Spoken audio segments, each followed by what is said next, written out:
لمزددت یقینا، اگر تمام پردے چاک کر دیے جائیں تو بھی میرے علم میں کوئی اضافہ نہیں ہوگا۔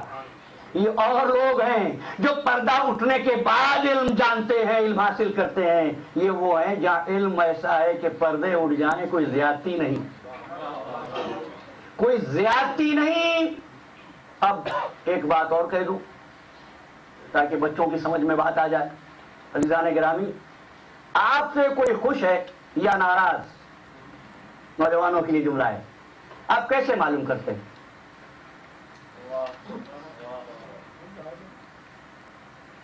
ملنے کے لیے گئے کسی سے، سلام و دعا ہوئی، اس کے بعد آپ نے کہا کیا بات ہے آج آپ بہت پریشان معلوم ہو رہے ہیں، آپ کو کیسے پتا چلا یہ پریشان ہے؟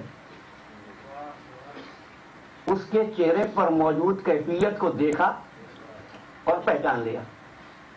کیا بات ہے آج آپ بہت خوش نظر آ رہے ہیں، چہرے کو دیکھا اور پہچان لیا۔ جب خوش تھا تو چہرے کا رنگ اور تھا، جب ناراض ہوا چہرے پر کیفیت اور تھی۔ گفتگو ہو رہی تھی بہت ہی اچھے ماحول میں کہ یک مخاطب کا چہرہ بدل گیا کہ کیا بات ہوئی، میں نے کون سی ایسی بات کہہ دی کہ آپ برہم نظر آ رہے ہیں؟ یہ مثال ہے عزیزان محترم، کون سی ایسی بات ہوئی کہ آپ نے کہا اس لیے کہ جب انسان خوش ہوتا ہے تو چہرے پر ایک رنگ ہوتا ہے، جب ناراض ہوتا ہے چہرے پر دوسری کیفیت ہوتی ہے، کیفیتوں کے آنے اور جانے سے تغیر واقع ہوتا ہے۔ اب پوچھتا ہوں، جب خوش تھا دوسرا رنگ، ناراض ہوا دوسرا رنگ، کیا خالق کا کچھ چہرہ ہے؟ ہاں دیدو، اگر خالق کبھی خوش ہو جائے، وہ جملہ تو کئی مرتبہ ہمارے پردہ سماج سے بھی ٹکرایا، ایسے کام کرنا اللہ راضی ہو جائے، ایسے کام نہ کرنا جس سے اللہ ناراض ہو جائے۔ اگر اللہ کبھی راضی ہو جائے کبھی ناراض ہو جائے تو اس کے چہرے میں بھی تغیر واقع ہو جائے گا، جیسا مخلوق میں ہوتا ہے۔ لیکن میرا پروردگار تغیرات سے بلند ہے، ماورا ہے، منزہ ہے، وہاں پر تبدیلی نہیں ہوتی۔ مخلوق چاہتی ہے وہ راضی ہو، اس کا راضی ہونا پتہ نہیں چلتا۔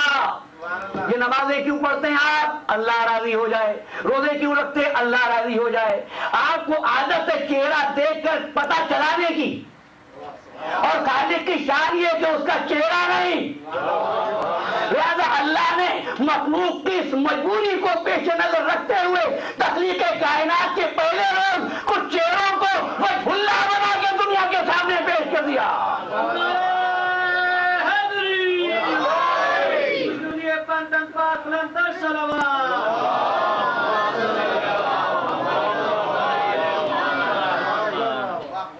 ان چہروں کو دیکھتے رہنا، اگر یہ چہرے راضی نظر آئیں تو سمجھنا اللہ راضی۔ اب سمجھیے اللہ نے اپنے برگزیدہ بندوں کو بشری جنبے میں کیوں بھیجا؟ اس لیے کہ بشریت کو ایک معراج دینا تھی۔ دعوی قدرت کیا تھا؟ میں گزشتہ دو روز سے عرض کر رہا ہوں، دعوی قدرت کیا تھا کہ ہم نے اس بنو آدم کو بزرگی دی ہے، احسن تقویم کے ساتھ خلق کیا ہے، فتبارک اللہ احسن الخالقین۔ خلق ہم نے بہت سی مخلوقات کی ہے، لیکن اس کو دوسروں سے بہتر بنایا ہے، افضل بنایا ہے۔ کیوں؟ اس لیے کہ یہ معروف سے مجہول کا پتہ چلاتا ہے، یہ معلوم سے نامعلوم کا پتہ چلاتا ہے۔ باقی جانوروں میں، باقی مخلوقات میں، باقی آرگنزم میں یہ کوالٹی نہیں ہے۔ یہ نا انسان کا بلند ہونا اس بات کے لیے، لیکن سوچتا یہ ہوں کہ باقی مخلوقات نے اگرچہ کہ اشرف المخلوقات نہیں، خلق لکم ما فی الارض جمیعا، جو کچھ ہے انسان کے لیے۔ انسان کس کے لیے؟ انسان ان کے لیے نہیں ہے، انسان تو بلند خالق کے لیے۔ اس کے باوجود کہ وہ جانور پست ہے، کئی حیثیتوں میں وہ انسانوں سے بڑھ گئے۔ میری چوتھی گفتگو میں نے شہد کی مکھی کی بات کی تھی۔ آج علماء نفسیات نے تسلیم کیا کہ چیونٹیوں کو بارش ہونے سے پہلے خبر ہو جاتی ہے کہ بارش ہونے والی ہے۔ وہ کہتے ہیں اگر بادل چھائے ہوئے ہوں اور چیونٹیاں اپنے بلوں سے سوراخوں سے نکل رہی ہوں، کتنا ہی غلیظ بادل ہو بارش نہیں ہوگی، مسئلہ کتنا صاف ہو چیونٹیاں اپنے بلوں میں جا رہی ہوں بارش ضرور ہوگی۔ عزیزو سوچتا ہوں اگر انسان نے کچھ آلات ایجاد کر کے اگر موسم کا پتہ چلا لیا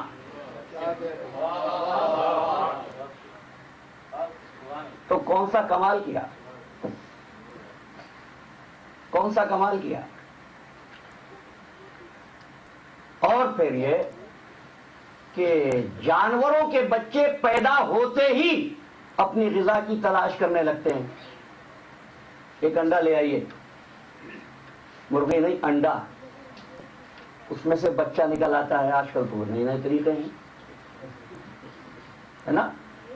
بچہ اگر نکلے تو اس کا مشاہدہ کیجئے، کیا ہوتا ہے، پیدا ہوتے ہی اپنی چونچ زمین پر مارنے لگتا ہے، دانا ان کا ڈھونڈنے لگتا ہے۔ اسی طریقے سے اپنا گھر بنانے کی کوشش میں تنکے جمع کر کے گھونسلہ بھی بناتا ہے۔ کسی نے اس کو سکھایا ہے؟ کسی نے اس کو سکھایا ہے؟ نہیں۔ عزیزان محترم، لیکن انسان کا بچہ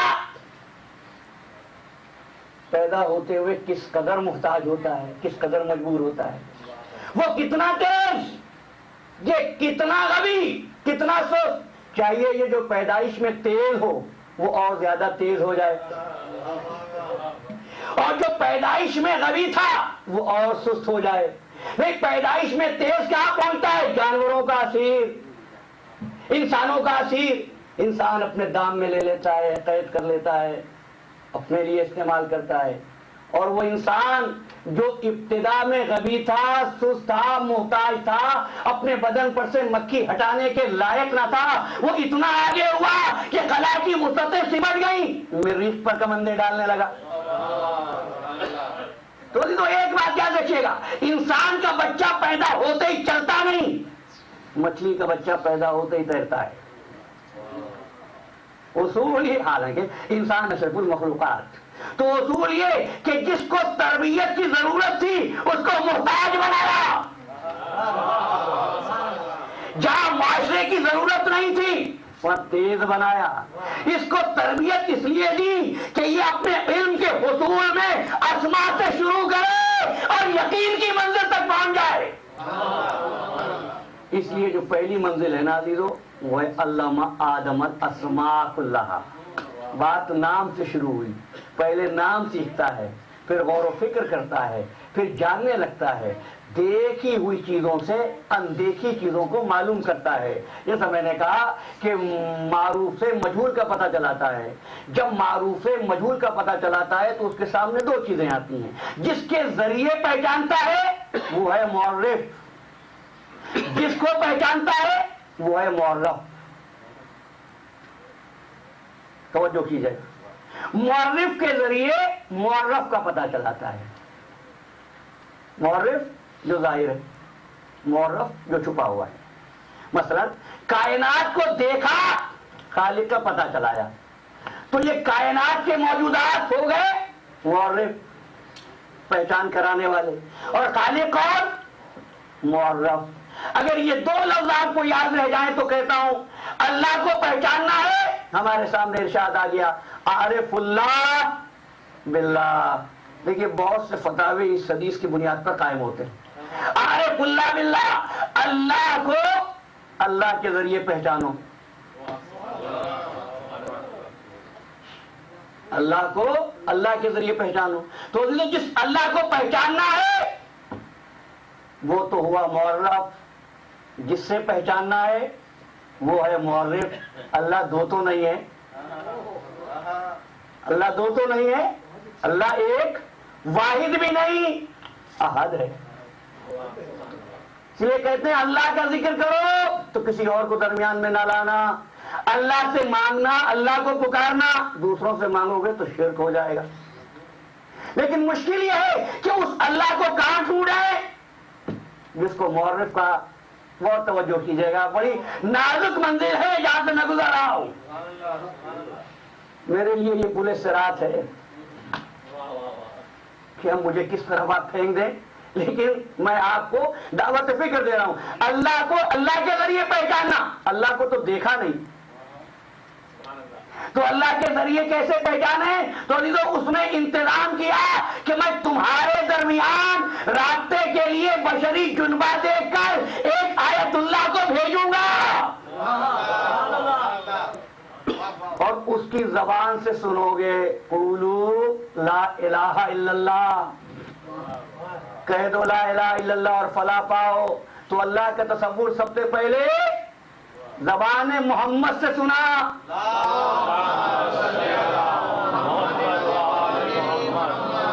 تب خالق کی تعریف یہ ہے منطقی اعتبار سے، قول محمد کا اعتبار خدا ہے۔ نعرہ تکبیر، نعرہ رسالت، نعرہ حیدری، مشہودی پنتن پاک برندہ صلوات۔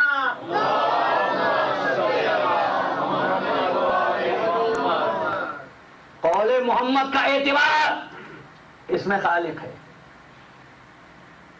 قرآن کس سے سنا؟ سرکار دو عالم سے۔ حدیث کس سے سنی؟ سرکار دو عالم سے۔ کچھ کو قرآن کا، کچھ کو حدیث کا۔ عزیزو، قرآن کا اعتبار زبان محمد پر، جس کو آقا نے قرآن کہہ دیا وہ قرآن، جس کو آقا نے حدیث کا وہ حدیث۔ اعتبار کا یہ ٹھیک ہے، یہ سارے دلائل مولانا منطقی ہیں، فلسفے والے ہیں، اس کی حقیقت کیا ہے؟ خالق نے کہا یہ بھی بتاؤں گا۔ ہر جگہ پر غیر خدا آ جائے، آنے دے، لیکن عبادت میں نہ آئے۔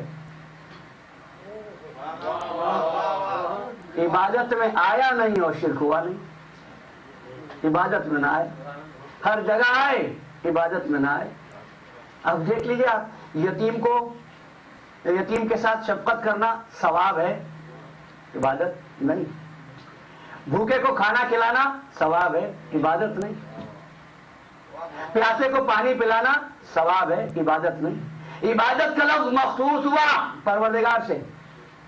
اب نماز پڑھوں اور نماز پڑھتے ہوئے اپنے دکان کا بزنس کا حساب بھی کروں، جائز ہے نماز؟ باطل، اس لیے کہ نماز کے دوران میں صرف ایک یاد الہی، دوسری یاد نہ آئے، دوسرا کوئی ذہن میں نہ آنے پائے، یہ نماز متفقہ فیصلہ۔ اچھا، اچھی نماز کون سی ہے؟ بہتر نماز کون سی ہے؟ سمجھ کر پڑھی گئی نماز یا پتہ نہیں ہو پڑھتے جاؤ؟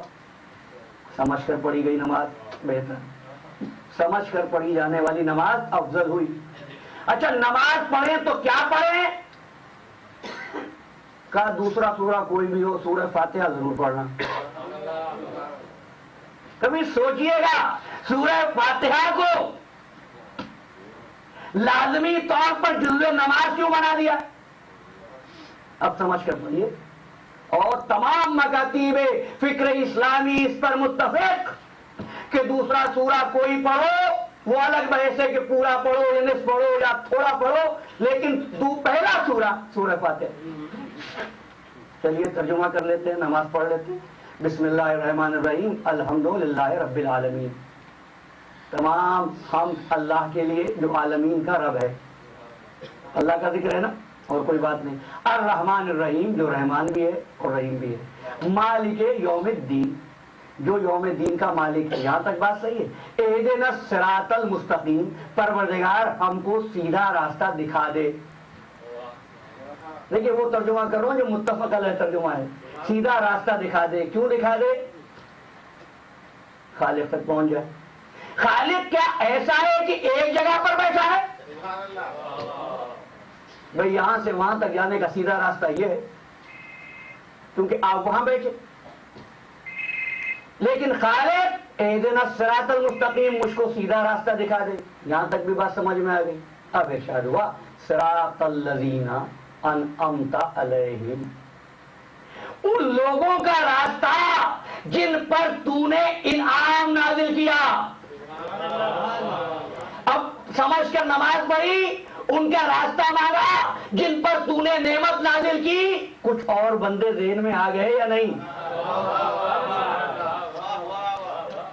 اب ہے کوئی مفتی اعظم جو کہے نماز باطل، چلو نہیں پڑھیں گے سورہ فاتحہ کا، نہیں پڑھنا ضرور ورنہ باطل، پڑھنا ضرور پروردگار، یہاں تو غیر خدا کا ذکر ہے، تو ارشاد قدرت یہ کہ اگر غیر کا خیال آئے تو نماز باطل، ان بندوں کا خیال نہ آئے تو نماز باطل۔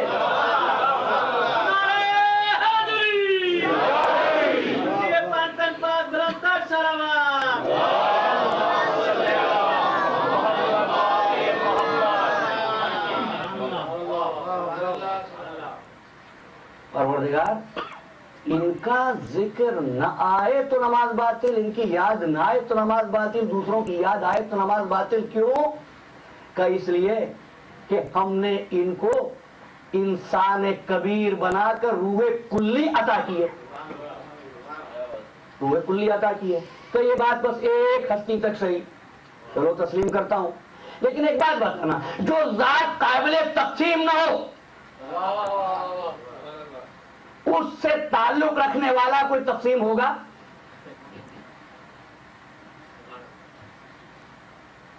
نہیں، بدیہی امر ہے۔ یسألونک عن الروح، لوگ پوچھتے ہیں روح کیا ہے، کہہ دو الروح امر ربی، روح کیا ہے؟ امر ربی ہے، امر ربی یا نہیں؟ اللہ تقسیم ہوتا ہے؟ نہیں۔ کیا امر ربی تقسیم ہو سکتا ہے؟ میں کیا کروں، جب عنوان پر گفتگو کرتے ہوئے روح کی طرف آتا ہوں تو کبھی کبھی خاموشی دیکھ کر مجھے پھر واپس جانا پڑتا ہے۔ امر تقسیم ہوتا ہے؟ نہیں ہو سکتا۔ اس کا مطلب کیا ہوا؟ روح ایک، روح ایک۔ جب روح ایک، یہ مختلف طرح کے لوگ کیسے بن گئے؟ مختلف شکلوں والے لوگ، مختلف مزاج والے لوگ، مختلف عادتوں والے لوگ کا روح ایک، مگر ہم نے روح کے رہنے کی جگہوں کو مختلف بنا دیا، کیونکہ بدن بنا مٹی سے اور روح امر ربی۔ تو یہ جو مختلف مزاج ہوئے جسم کے ساتھ، آپ کہیں گے صاحب نہیں روح نیک روح بری، نہ، جس بات کو سنتے جائیے اور یاد رکھیے گا، روح نہ نیک نہ بری۔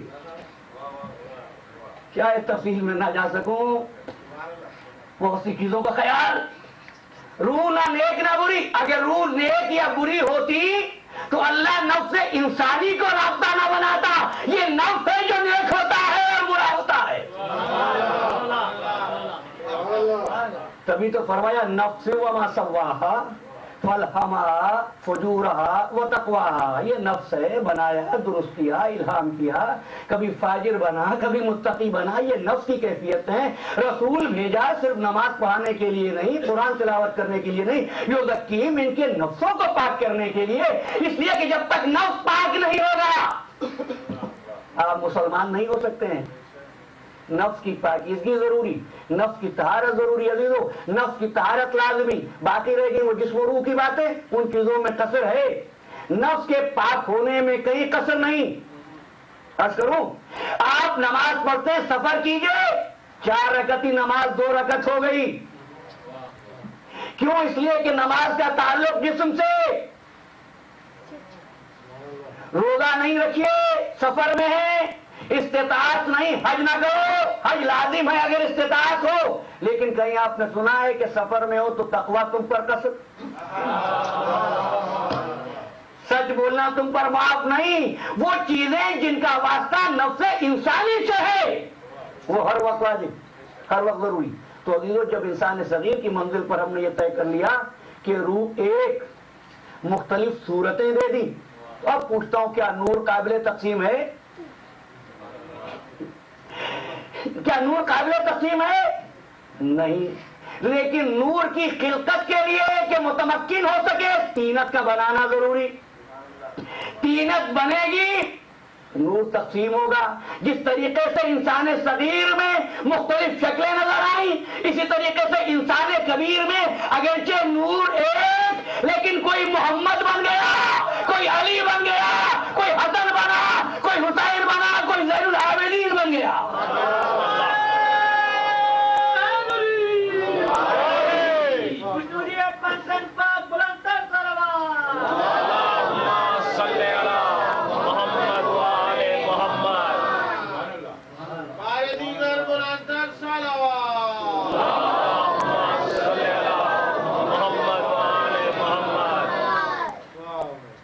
وقت کا دامن ہمیشہ تنگ رہا.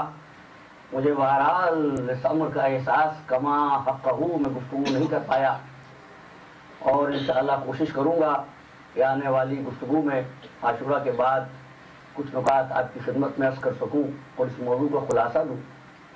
لیکن یہ بات طے ہوئی کہ قوتیں ملی، روح ایک، صفات الگ الگ، عادتیں الگ الگ، خواص الگ الگ، مزاج الگ الگ. آپ سخی ہیں، آپ بہادر ہیں، آپ علم پھیلانے والے معلم مبلغ بھی ہیں، لیکن آپ کی یہ صفت کام اس وقت کرے گی جب اس کی ضرورت ہوگی. بھائی صفت سخاوت تو تھی، اگر زندگی بھر کوئی سائل ہی نہ آئے تو سخاوت ظاہر کیسے ہوگی؟ بہادر تو ہے، کوئی مارے گا پیش ہی نہیں آیا.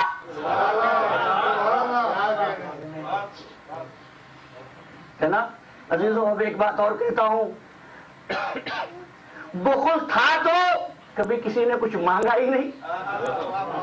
یہ دونوں زبان میں نے کہا یہ پلے سرات ہے، دونوں چیزیں ساتھ ساتھ ہیں. اس لیے کہ موقع آئے گا تو ظاہر ہوگا کہ فلاں نے جنگ کیوں نہیں کی، فلاں نے سلوک کیوں کر لی، فلاں نے جنگ کیوں کر لی. عزیزوں صلاحیتیں سب تھی، موقع آتا، موقع آیا تو تلوار بھی اٹھائی، اور موقع آیا تو گردن میں رسن بھی لوگوں نے دیکھی. جیسا جیسا موقع ہے صفات اس طریقے سے ظاہر ہوتی ہیں، اس لیے کہ ان کے اور خالق کے درمیان میں یہ رابطہ موجودات عالم میں ارتباط پیدا کر رہا ہے.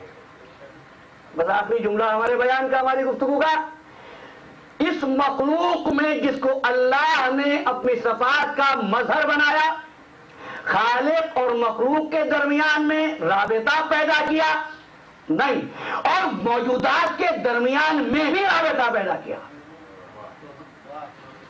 کیا صرف آپ زندہ ہیں؟ نہیں،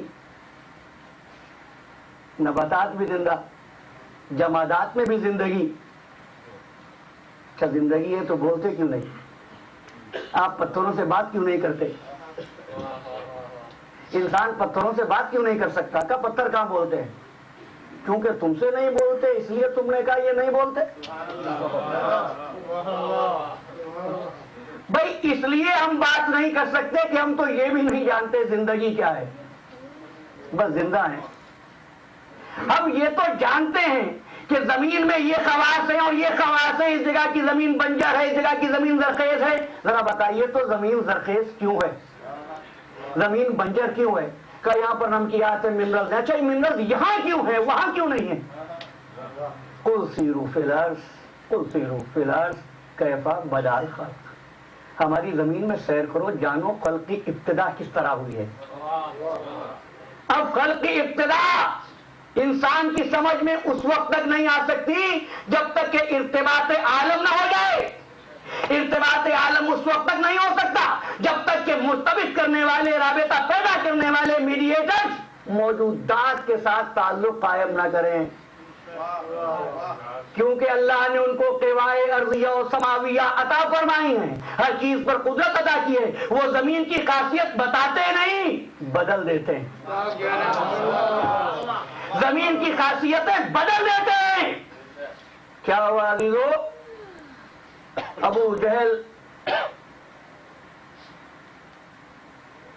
نے کچھ چیزوں کو ہاتھ میں چھپایا اور کہا کہ اے محمد اگر تم اللہ کے رسول ہو، صلوات پڑھ دیجیے،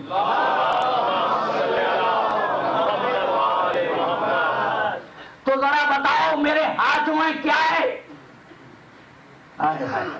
غور کیجیے گا، ابو جہل نے کہا بتاؤ میرے ہاتھ میں کیا ہے. تو کیا تھا وہ چیز؟ ابو جہل کے لیے حاضر، حضور کے لیے غائب تھی نا. نبی سے غیب کے بارے میں سوال کر رہا تھا. کافر تھا، کافر تھا، لیکن یقین تھا کہ نبی غیب کی خبریں جانتا ہے. کب بتاؤ تو میرے ہاتھ میں کیا ہے؟ فرمایا میں بتاؤں یا وہ چیزیں بتا دیں تجھ کو کہ میں کون ہوں. اور ارشاد فرمایا میرے آقا نے تو ایک بس انگریزوں نے آواز دی اشہد ان کا محمد رسول اللہ.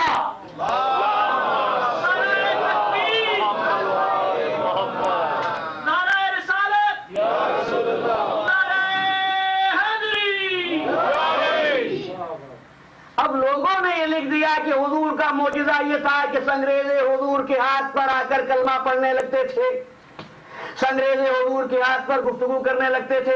میں کہتا ہوں یہ کوئی معجزہ ہے؟ جن کو قدرت ہے کائنات کے ذرے ذرے پر, ان کے لیے یہ معجزہ کیا ہے؟ معجزہ یہ نہیں کہ سنگریز باتیں کرتے تھے, معجزہ یہ ہے کہ سنگریزوں کی گفتگو جس کو انسان عام حالات میں نہیں سنتا, ارتباط ہو جاتا تھا اسی کے ذریعے اور سننے لگتا تھا.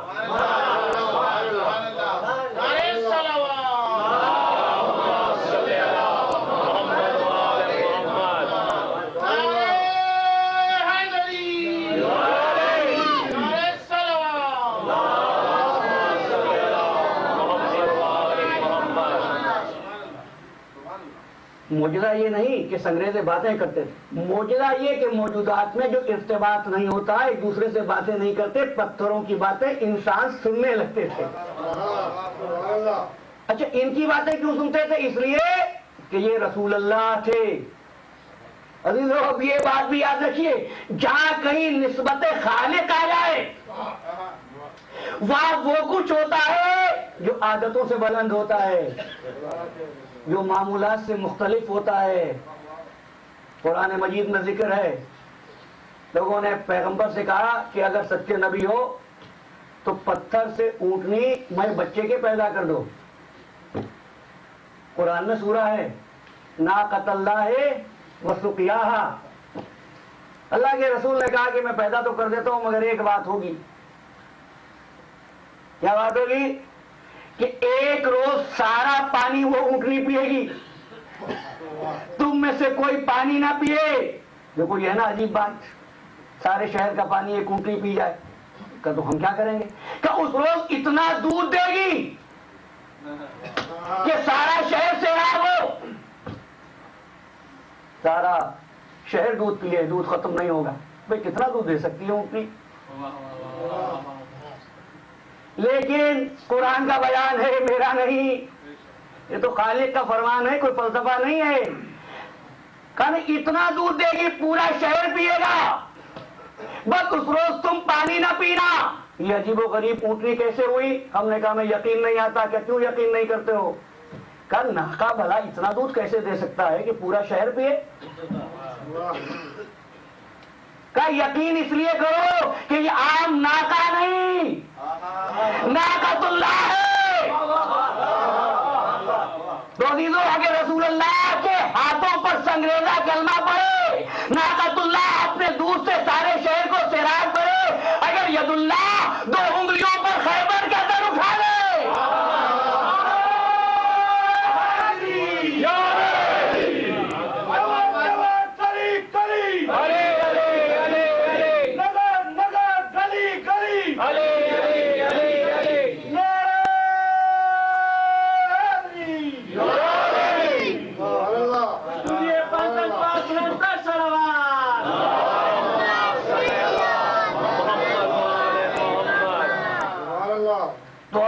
ساری نسبتیں پروردگار سے, ساری نسبتیں پروردگار سے. اور یہ نسبتیں تب ہی ہوتی ہیں جب خالق کے نور کا مظہر بن جائے. بھائی کتابیں سب تھیں مگر چونکہ قرآن اللہ کی کتاب, کتاب اللہ ہو گئی. گھر سب تھے لیکن خانہ کعبہ بیت اللہ ہو گیا. اور یہ تو چہرے سب تھے, چہرہ علی کلام اللہ ہو گیا.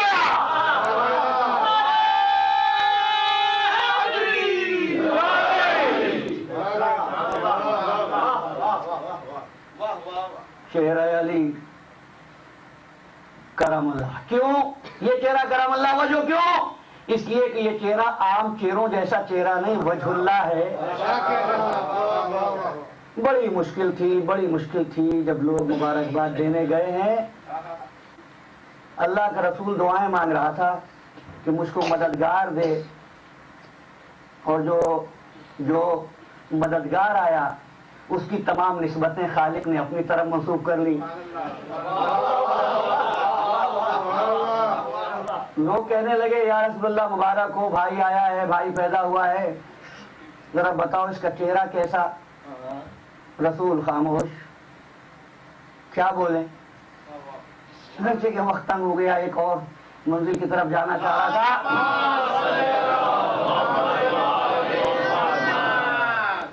میں نے کہا روح نہ نیک نہ بد، نفس ہے نفس، تو اس بات پر کوئی ملت غرور نہ کرے، ہمارا نبی روح اللہ ہے۔ اب میں اپنے رہنما کا تعارف کراتا ہوں۔ پوچھا یا رسول اللہ بچے کی شکل کیسی؟ رسول خاموش، اس لیے کہ بچہ اس کی شکل پر جس کے گھر میں آئے، لیکن جس کے گھر میں پیدا ہوا اس کا کوئی چہرہ نہیں، کوئی شکل نہیں۔ آواز آئی محمد سوچتے کیا ہو؟ کہہ دو چہرہ وجہ اللہ ہے، کہہ دو زبان لسان اللہ ہے، ہاتھ ید اللہ ہے۔ اب تعارف ہوتا گیا کہ محمد کہاں تک گنواؤ گے؟ کہہ دو نفس نفس اللہ ہے۔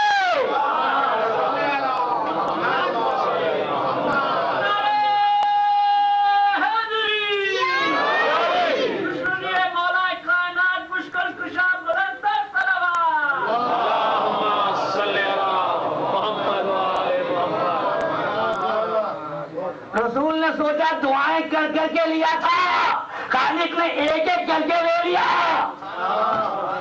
تو فوراً کا یعنی لہموں کا لہمی و دموں کا دمی، تیرا گوشت میرا گوشت، تیرا گوشت میرا گوشت۔ تو بات طے ہوئی کہ علی کا اپنا کچھ نہیں،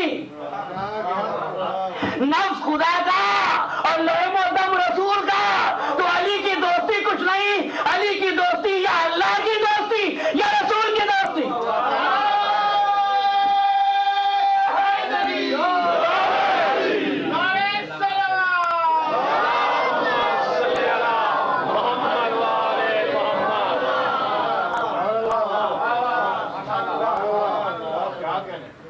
تبھی تو ارتباط عالم کے لیے اللہ کے رسول نے جاتے ہوئے نسخہ دے دیا۔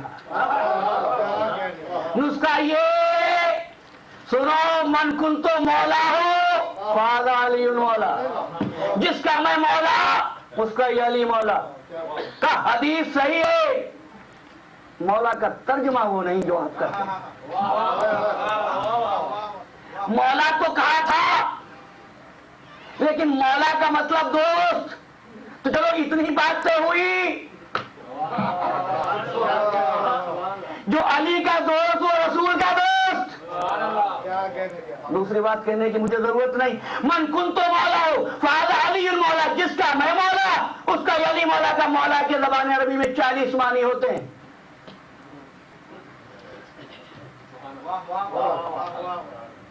یہاں پر دوست کے معنی ہیں، حاکم کے معنی نہیں ہے، یہاں پر دوست کے معنی ہے۔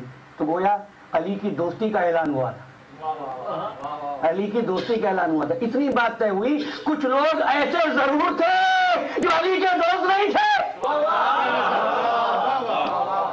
لیکن ہمارا کام ہے اتحاد، ہمارا کام ہے یکجہتی، ہمارا کام ہے یگانگت۔ لہذا اس آخری گفتگو میں ایک پیغام دیتا ہوں۔ دیکھو ملت اسلامیہ کو اختلاف لفظ مولا پر نہیں ہے، مولا کے ترجمے پر ہے۔ جس سے اختلاف ہو اس کو ختم کرو، ترجمہ ہی نہ کرو۔ تم بھی کہو علی مولا، ہم بھی کہو علی مولا۔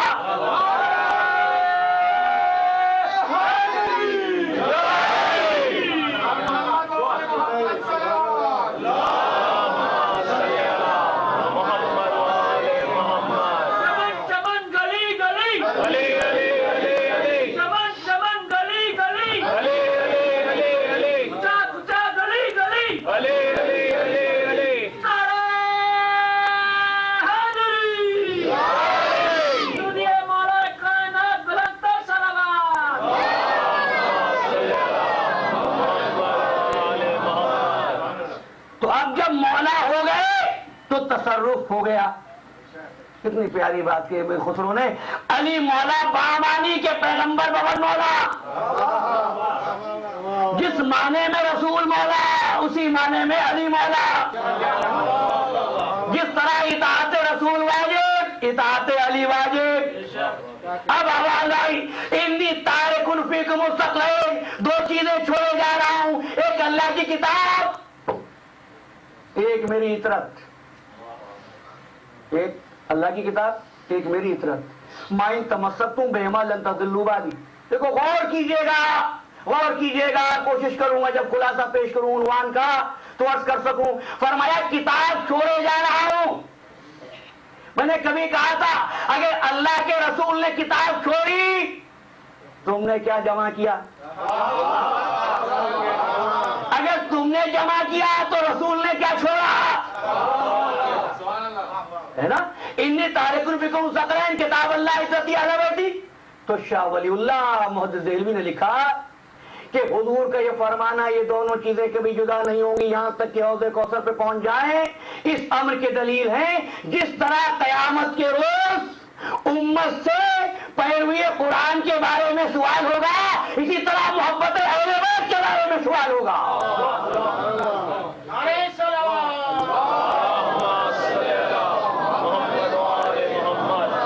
تبھی تو اللہ کے رسول نے مودت قربا کو فروع دین میں نہیں اصول دین میں شامل کیا، اس لیے کہ فروع دین کا بدل ہوتا ہے.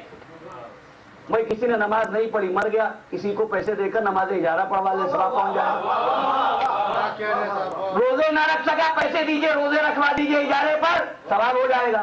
حج کرنے کی خواہش ہے، ضعیفی ہے، بڑھاپا ہے، کسی کو حج بدل کرا دیجئے. یہ ہے فروع دین. عزیزان محترم، کسی کو توحید پہ ایمان نہیں تھا، آپ کسی کو پیسے دے کے کیا اس کو توحید پر یقین دلوا سکتے ہیں؟ نہیں. کیا اس لیے کہ توحید اصول دین، نماز و روزہ فروع دین. تو یاد رکھنا محبت اہل بیت فروع دین نہیں اصول دین ہے. اسی لیے محبت نہیں مودت مانگی، محبت نہیں مودت مانگی. اس لیے کہ محبت مانگتے کہتے ہیں محبت بھی کوئی مانگنے کی چیز ہے. محبت کی نہیں جاتی ہے عزیزو، محبت ہو جاتی ہے. لیکن اللہ کے رسول نے فرمایا مودت کرو، مودت. بس ایک جملہ، کائنات میں محبت اس نقطے کا نام جہاں پر اپنی ذات ختم ہو جائے، اور مودت اس نقطے کا نام جہاں پر محبت قربان ہو جائے. سب سے بڑی محبت ماں کی محبت. ہر چیز ماں قربان کر دیتی ہے بیٹے پر، قربانی دیتی ہے. ماں جیسی محبت دنیا میں نہیں ہے. محبت کی منزل ہے نا جہاں کائنات کی ہر شے قربان، وہ ہے مقام محبت. اور جہاں پر محبت قربان، وقت نہیں ہے قرآن کی آیتیں پڑھتا جاؤں اور اپنے بیان کو ثابت کرتا جاؤں. جہاں پر محبت قربان اس کا نام ہے مودت. ہر ماں چاہتی ہے بیٹا تندرست رہے، زندہ رہے، توانا رہے، پھلے پھولے، ترقیاں کرے. ہر ماں بیٹے کو درازی عمر کی دعا دیتی ہے، اس لیے کہ مقام محبت ہے. عزیزو جب مقام مودت آتا ہے تو محبتیں اس طرح قربان ہوتی ہیں. ہر ماں دعا مانگتی ہے پروردگار کہ سب سے پہلے میرے بچے کی لاش آئے. بس ختم ہو گئی ہماری گفتگو. اب تاریخ کائنات کی اورا گردانی کرو اور ان ماں کو ڈھونڈو جو اپنے بچوں کی لاشوں کا انتظار کر رہی تھی. عزیزو چشمے کائنات نے بس ایک ہی بار یہ منظر دیکھا ہے، اور یہ منظر کربلا سے پہلے نہ نظر آیا نہ کربلا کے بعد. اللہ تمہارے گھروں کو آباد رکھے، تمہارے بچوں کے سروں پر تمہارا سایہ سلامت رہے. اپنے بچوں کے ساتھ آباد و شاد رہو، ان کی خوشیاں دیکھو، آپ کی مجالس میں آتے رہے، آپ کے حسن سماعت کا معترف شکر گزار. یہ والنٹیئر جو کام کر رہے ہیں وہ ان کا شکر گزار، جو اس امام بارگاہ کی خدمت عطیات سے کرتے ہیں وہ ان کا شکر گزار.